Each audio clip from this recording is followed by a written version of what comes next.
최근 주택 거래가 얼어붙었다는 평가까지 나올 정도로 시장이 경직되면서 정부가 추가 규제 완화를 고심하고 있습니다. 그동안 무리한 규제라는 비판을 받았던 15억 원 초과 주택에 대한 주택담보대출 금지를 풀어주는 방안을 검토하고 있는데요. 부동산 시장에 어떤 영향이 있을지 최기성 기자가 보도합니다. 서울 강서구 한 아파트 단지입니다. 전용 면적 84제곱미터가 16억 원대의 매물로 나와 있습니다. 현행 규제대로라면 시가 15억 원 이상이라 주택담보대출을 전혀 받을 수 없는 곳입니다. 지금은 안 되죠. 큰 있는 사람은 지금 30대가 신용을 빚지라고 하니까. 15억 원 초과주택 주택담보대출 금지 조치는 지난 정부가 집값을 잡겠다는 취지로 내놓은 제도입니다. 도입 당시 대출 제한 기준선을 시가 15억 원으로 정한 근거가 불분명하다는 등의 비판이 잇따랐는데 현재 재산권 침해 논란으로 위헌 소송도 제기된 상태입니다.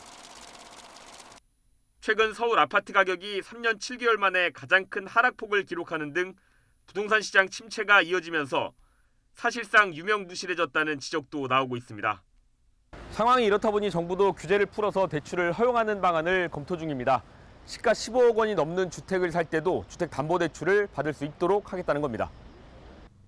다만 규제가 풀려도 시장에 미칠 영향은 제한적일 것이란 분석이 적지 않습니다. 15억 원 이상의 집을 구매하거나 좀 더 비싼 집으로 갈아타는 경우에는 도움이 되겠지만 그것만으로 전체 매매 시장의 활성화까지 예단할 수는 없습니다. 소득에 따라 대출을 제한하는 총부채 원리금 상환 비율, DSR 규제가 함께 작동하기 때문입니다.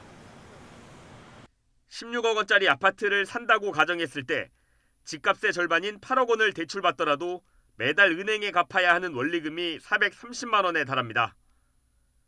게다가 DSR 40%를 충족하려면 월소득이 1,000만 원을 넘어야 하는 셈입니다.